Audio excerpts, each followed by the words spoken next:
Bonjour à tous, bienvenue sur le podcast des parents curieux, un podcast proposé par Blédina pour accompagner les jeunes parents sur les grandes questions de bébé. Aujourd'hui, nous allons parler développement psychomoteur et notamment de motricité libre. Et pour ce faire, nous accueillons notre experte Audrey Marcaggi. Bonjour Audrey. Bonjour. Vous êtes psychomotricienne en néonatologie et à l'unité de soins psychiques et pédiatriques précoces de l'hôpital Natessia. C'est une unité spécialisée dans les premiers liens parents-bébés et dans l'accompagnement des troubles de l'alimentation, des émotions et du sommeil de bébé. C'est ça. Alors après les podcasts que nous avons fait ensemble sur le sommeil, les jeux, l'éveil et le développement de bébé, que vous pouvez d'ailleurs retrouver dans la playlist Les podcasts des parents curieux, aujourd'hui on va parler de votre cœur de métier qui est la motricité. Oui, exactement. Alors en ce moment on entend partout parler de motricité libre. Et on aimerait bien savoir ce que c'est exactement. Alors la motricité libre, effectivement, c'est un concept dont on parle beaucoup en ce moment. Si on veut le résumer succinctement, on dirait que c'est de laisser bébé en fait être libre de ses gestes et le laisser découvrir et acquérir lui-même les postures et les déplacements dont il a besoin. Donc la motricité libre, ça voudrait dire ne pas stimuler le tout petit finalement. Alors effectivement, ça veut dire qu'en tout cas, on va pas faire à sa place. On va éviter de le mettre dans des postures qu'il n'a pas acquis tout seul. Ça, c'est vraiment l'idée phare de la motricité libre. Mais pour autant, ça ne veut pas dire qu'il ne faut pas l'accompagner. Donc le stimuler, non, mais l'accompagner, oui. Et cette question de comment accompagner bébé, on en parlera notamment dans notre deuxième podcast sur la motricité. D'accord. Alors à quel âge est-ce que ça peut commencer ces apprentissages psychomoteurs? Parce que c'est vrai qu'à la naissance, le bébé ne bouge pas beaucoup, il ne fait pas grand-chose par lui-même. Alors c'est vrai qu'un tout petit bébé, on a l'impression que ça fait pas beaucoup, qu'il ne bouge pas beaucoup. Et effectivement, quand il est très petit, il n'a pas beaucoup de contrôle sur son corps. Pour autant, en fait, il y a beaucoup de choses qui vont déjà se passer pour lui, qui sont des micro-expérimentations, où il va chercher à retrouver par lui-même des sensations et une motricité qu'il avait dans le ventre de sa maman.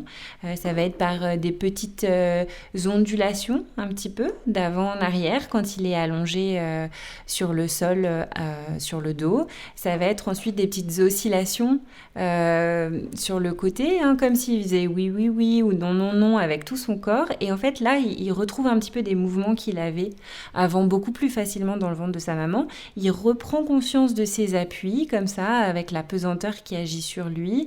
Il commence à sentir son dos, ses épaules, son bassin. Donc, c'est tout petit et pour autant, c'est super important. Et comme la question aussi du portage qui est prédominante à ce moment-là avec un tout petit bébé de moins de 3 mois, elle est aussi super importante et on en a parlé ensemble déjà dans un podcast. Oui, c'est vrai. Donc en fait, c'est nous parents, on observe notre bébé, on a l'impression qu'il ne fait pas grand-chose, mais en fait, il se passe des tonnes de choses qui nous dépassent un petit peu, quoi. Oui, et d'ailleurs, il y a quelque chose sur lequel j'aime bien attirer l'attention des parents. Quand vous dites c'est quelque chose qui nous dépasse, mais c'est effectivement... En fait, la motricité d'un bébé, ça nous dépasse un peu, dans le sens où c'est pas nous les parents qui apprenons au bébé en fait à ramper, à marcher, à tenir assis. En fait, le bébé il est programmé neurologiquement pour ça, donc de bien le comprendre quand on est parent, ça permet de se mettre un peu moins la pression et de faire un peu plus confiance à son bébé. En fait, sauf si un bébé avait vraiment un problème neurologique, auquel cas, là, il aura besoin d'une aide spécialisée par des kinésithérapeutes, des psychomotriciens, d'autres spécialistes.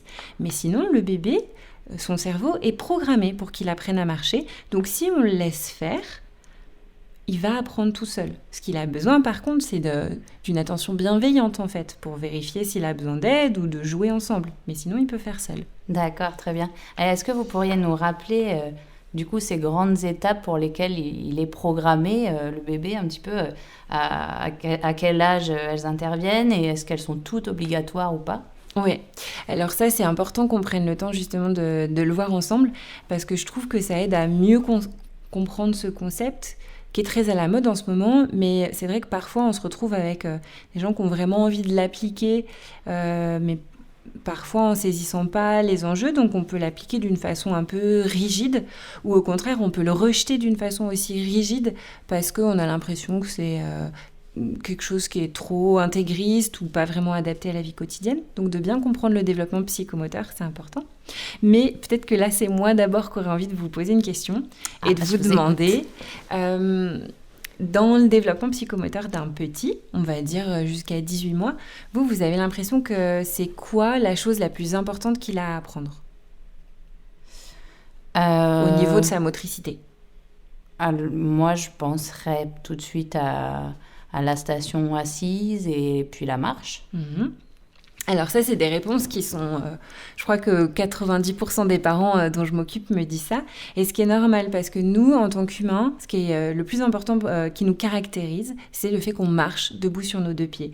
Du coup, quand on regarde nos bébés, on va avoir tout de suite super envie, en fait, de les amener à se grandir, à se détacher du sol, donc à s'asseoir, donc à marcher. D'accord. Ça, c'est philosophiquement un peu normal. Par contre, en fait, l'étape la plus importante du développement psychomoteur d'un tout petit bébé, en fait, c'est le roulé-boulé. C'est le retournement complet. C'est que de coucher sur le dos, il passe sur le ventre, puis à nouveau sur le dos. Ça, c'est vraiment ce qui va être fondateur, en fait, dans sa conscience corporelle et qui va lui permettre de s'organiser. Donc, contrairement à ce qu'on pense souvent, la motricité d'un bébé, elle n'est pas de quitter le sol le plus vite possible, mais au contraire, sa motricité sur ses deux pieds, elle se construit au sol. D'accord, donc le retournement complet, je ne savais pas, je viens d'apprendre quelque chose de très intéressant et fondamental. Du coup, alors ce retournement complet, comment est-ce que bébé y arrive? Quelles sont les étapes avant qui précèdent? Alors, juste au début, je vous ai parlé du fait que le bébé, même allongé sur le dos, quand on a l'impression qu'il sait encore rien faire, finalement, ces petits micro-mouvements en fait, de découverte de ses appuis sont déjà importants. Et donc, petit à petit, bébé va passer de ces mouvements qui nous semblent minuscules à essayer de porter ses mains à sa bouche, de remonter ses jambes aussi contre son ventre. Sa posture naturelle l'y aide. À la naissance, il est programmé pour avoir les bras et les jambes assez ramenés, assez pliés proche de son corps. Et lui, il va continuer d'essayer de le faire le plus possible. Donc, on va voir le bébé petit à petit pouvoir joindre ses mains proches de son visage, commencer à les regarder, commencer à essayer de toucher ses genoux, toucher sa poitrine. Ça, c'est vraiment des mouvements importants de découverte du corps où l'enfant acquiert la conscience comme ça, petit à petit, de toutes les parties de son corps. Et puis, il se regroupe aussi de plus en plus. Dans le podcast sur le portage, on avait parlé de l'importance de ce regroupement initial. Et c'est notamment super important pour la motricité parce que plus bébé va se regrouper, plus il va essayer de toucher ses genoux, puis d'attraper ses petits pieds, plus en fait il va percevoir son corps comme entier, comme un tout. Et puis surtout, même vous, si vous essayez allongé sur le dos, si vous prenez vos genoux ou vos pieds dans les mains, qu'est-ce qui va se passer? Vous allez basculer sur le côté. Donc en fait, le retournement du dos au côté, il va souvent se trouver comme ça dans ces essais d'attraper les pieds, d'attraper les genoux et de basculer. Ou alors parce que bébé a tourné sa tête, il va étendre un bras dans le sens de son regard et puis d'un coup, son regard tombe sur un objet et là, il a envie de l'attraper. Donc il va aussi essayer de continuer ce mouvement de rotation pour pouvoir se retourner. Donc on va avoir ces essais de bascule. D'un côté, de l'autre côté. Et puis petit à petit, plus bébé va justement arriver à remonter ses genoux et ses pieds le plus haut possible, plus il va prendre d'élan pour cette bascule et à un moment, il va se retrouver à plat ventre.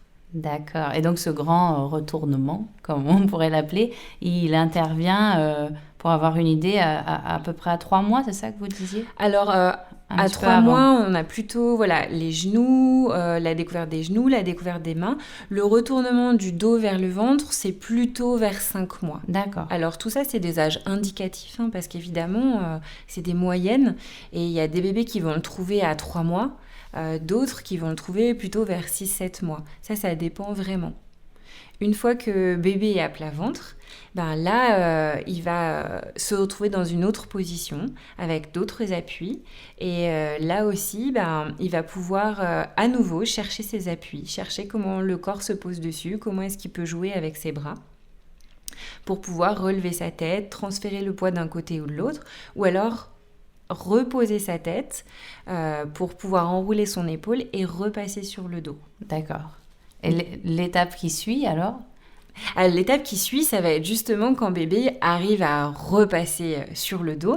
Alors souvent, ça, c'est une étape qui leur nécessite un bon moment parce que parfois, quand ils arrivent à plat ventre, ils sont un peu déphasés parce que c'est complètement nouveau. Et c'est pour ça que on en reparlera dans le deuxième podcast, mais ça peut être chouette dès le début, faire que bébé ne perde pas complètement l'habitude du plat ventre quand il est réveillé pour jouer. Comme ça, il peut s'appuyer sur les réflexes qu'il a au début, même dès la maternité, de pouvoir dégager sa tête en poussant sur ses bras et se relever un petit peu. Et le jour où il arrivera à se retrouver seul dans cette posture, il sera plus familier parce que au moment du change, par exemple, on l'aura souvent habitué à se retrouver quelques instants là et il ne sera pas perdu. Oui, c'est ça se fait en 2 étapes. C'est vraiment d'abord sur le ventre qu'il va trouver et puis ensuite le retour à plat dos, ça peut arriver beaucoup plus tard ou ça se suit généralement ? Parfois, il leur faut un bon moment d'expérimentation. Alors, quand ils sont à plat ventre, il y a aussi plein d'autres expérimentations qui se passent, c'est-à-dire que vraiment, bébé va être souvent environné de choses aussi autour de lui qui vont l'intéresser quand il est à plat ventre. Donc, sur la table de change ou sur son tapis pour jouer, il va y avoir des choses qu'il a envie d'attraper. Donc, il va essayer de transférer ses appuis pour pouvoir libérer un bras et attraper ce qui lui plaît. Donc ça, c'est déjà pas facile parce que pour pouvoir libérer un bras, il faut être bien posé sur son ventre et sur son bassin. Donc il va beaucoup chercher déjà comment est-ce que je vais pouvoir bouger mes épaules et mon bassin différemment. Peut-être essayer de prendre appui sur mes pieds pour me stabiliser. Donc il y a vraiment toute une conscience du corps aussi qui se fait de l'autre côté. Plus bébé va être à l'aise pour libérer ses bras, plus il va découvrir qu'il peut faire de choses aussi avec ses bras à plat ventre et notamment commencer à comprendre que les bras, on va aussi pouvoir se tracter avec. Donc il va mettre de la force dans ses coudes et il va agir sur ses épaules pour essayer de se tracter en avant parce que par exemple, cette petite balle qui l'intéresse tellement, elle a un peu roulé quand il a essayé de l'attraper, elle a été plus loin, donc il va essayer de se tracter pour aller l'attraper. Ça, c'est une première chose. Il va aussi découvrir après que pour aller encore plus loin, on peut aussi pousser sur les pieds en même temps. Et donc ça, c'est encore une nouvelle découverte de tout ce qu'on peut faire avec le bas du corps. Parce que pour l'instant, il a assez peu repoussé sur ses pieds bébé. Oui, et c'est vrai que nous, en tant que parents, parfois, on aurait tendance à avoir envie de les aider pour qu'ils aillent plus vite et qu'ils découvrent plus vite qu'on peut pousser sur les pieds pour attraper la petite balle. Ouais. Mais donc, votre conseil, c'est laisser faire. Oui, il vaut mieux laisser faire parce que, en fait, déjà, c'est normal qu'au début, bébé ne comprenne pas comment il pousse sur ses pieds parce qu'il est en train de comprendre le système plutôt de traction des bras. Donc ça, c'est important.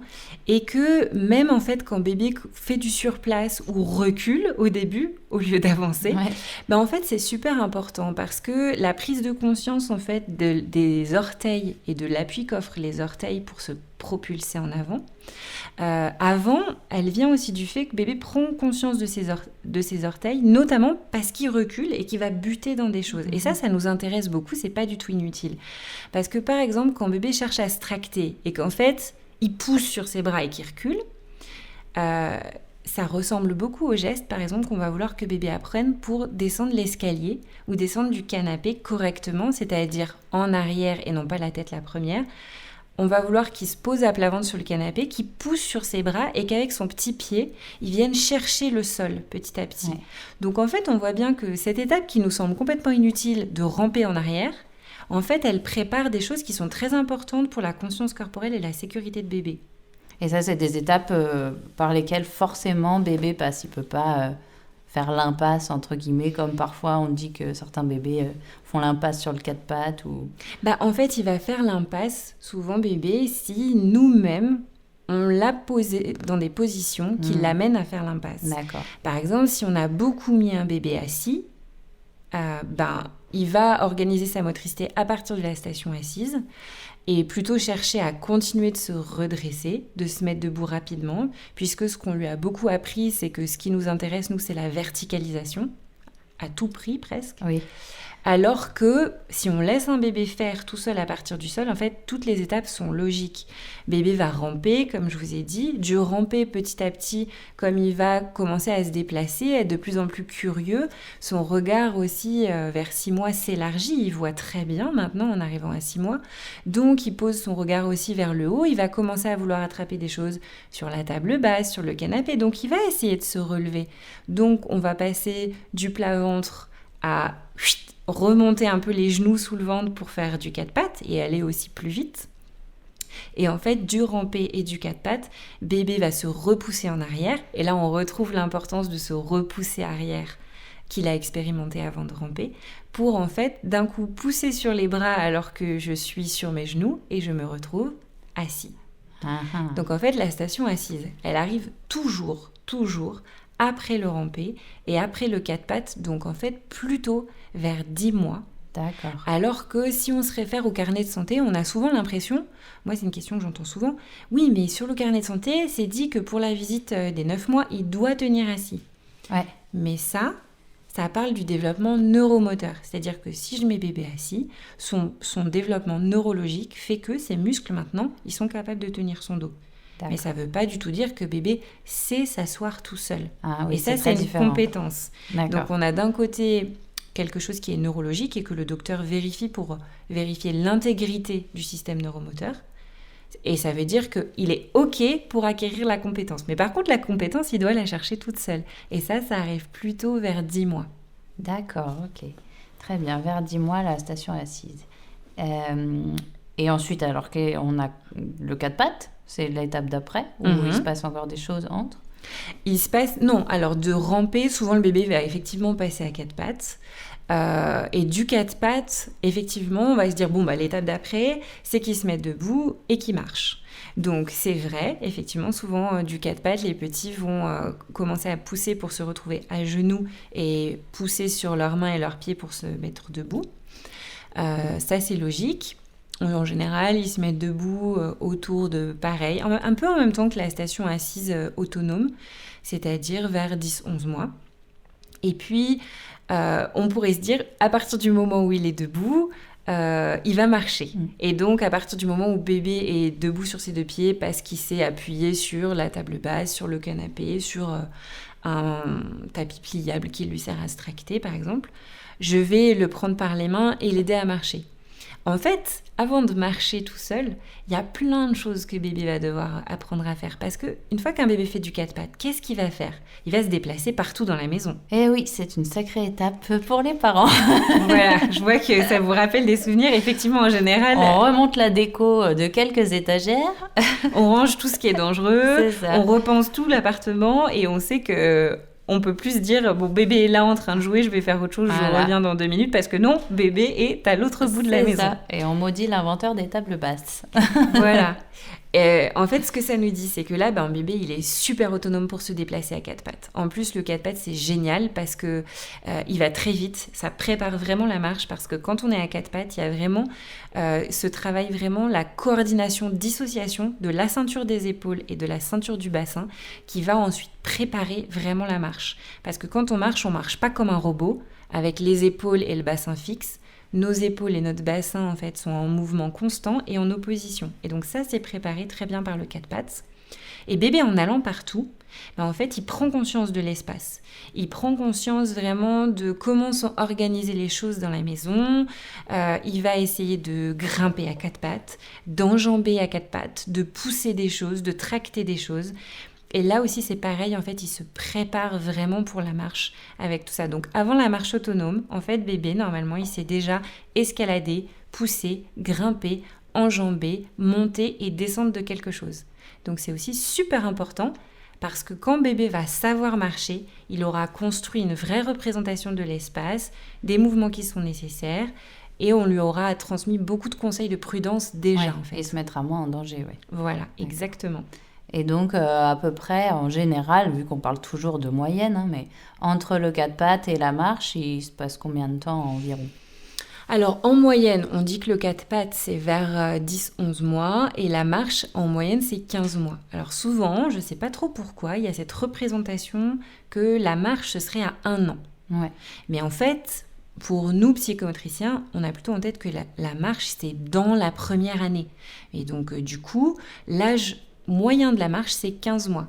15 mois, ça veut dire qu'il y a des bébés qui marchent à 9 mois, mais il y en a aussi qui marchent à 18 mois. Donc finalement, nous, avant 18 mois, on n'est pas du tout inquiet. Si bébé est en mouvement, si bébé est actif, on n'est pas du tout inquiet sur l'acquisition de la marche. Très bien.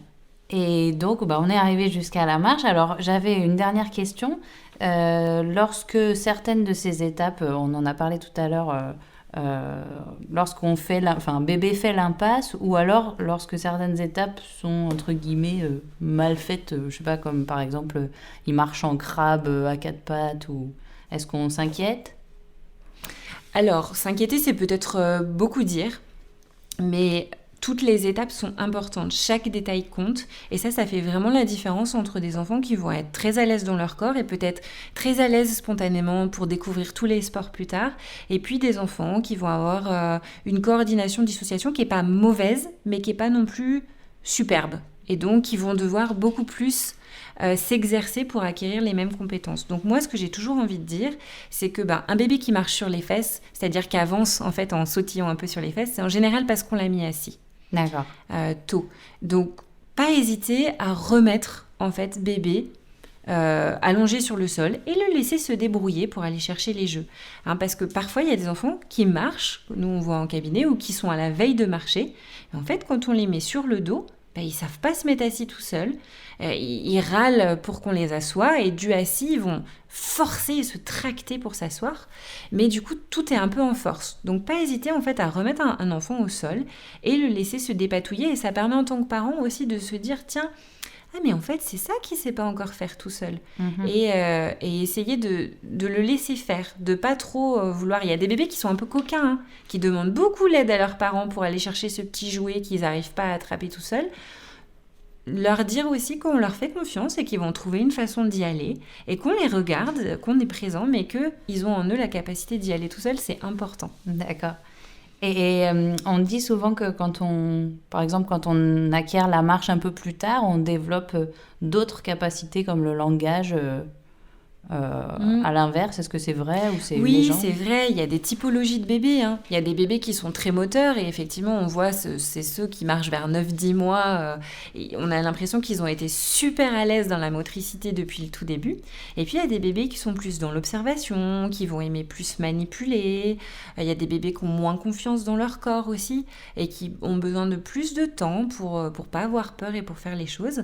Et c'est vrai qu'il y a simplement aussi cette sorte de période sensible dans le développement. Quand un bébé est en train de mettre beaucoup d'énergie pour acquérir le langage, il met moins d'énergie dans sa motricité. Donc encore une fois, on peut vraiment observer le développement de son bébé. Si on a l'impression que son bébé, il n'est pas trop apeuré, qu'il n'est pas trop immobile, et qu'il est en train d'apprendre d'autres choses comme des manipulations fines d'objets ou à parler, on peut le laisser prendre son temps.